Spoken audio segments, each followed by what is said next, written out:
su tais žemaičiais? Ar juos perduoti Livonijos ordinui, ar neperduoti? Aš nežinau, tai būtų. Aš manau, kad jis...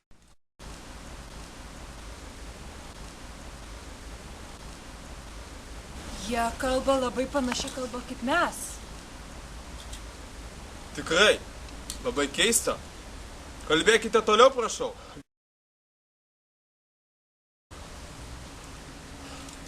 Ugdomės?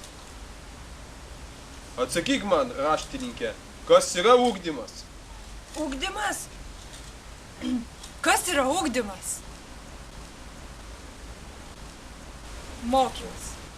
Na, jeigu taip, aš išmokau rašyti iš savo tėvo. Ir aš mokinu savo vaikus rašyti. Jeigu tai yra mokymas. Na, manau, panašių situacija yra ir mūsų Lietuvos valstybei. Mūsų valstiečiai mokosi iš savo tėvų. Manau, reikia paklausti valstiečių. Aš moku grėbti žolę, auginti bulves ir to išmokau iš savo tėvų ir mokau savo vaikus.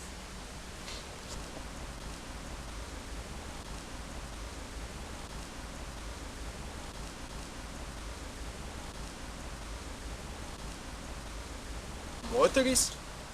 Manau, Morta gali papasakoti, kaip mokosi. Na, moterims nereikia mokytis. Joms svarbiausia būti gera žmona ir gera motina. Aš esu savo vyro valdžioje. Tikra tiesa.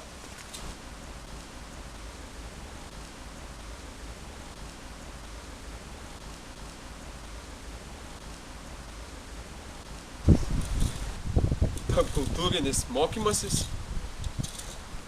Kas čia? Pas mus nėra tarpkultūrinio mokymosi. Pas mus yra tarpkultūrinis bendravimas. Ypač jeigu turi dukrų. Jeigu turi dukrų, vadinas, gali turėti ir žemių. Deja, neturiu dukrų. Turiu tik 3 sūnus. 2 gyvena su manim Lietuvoje, o vienas išvyko į Graikiją ir tapo vienuoliu.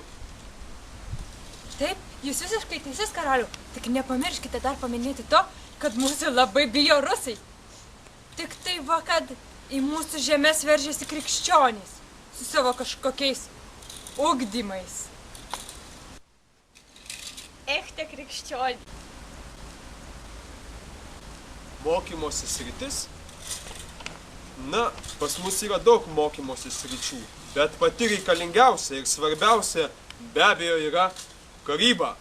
Kaip kitaip lietuviai iškovotų tiek garsių mūšių?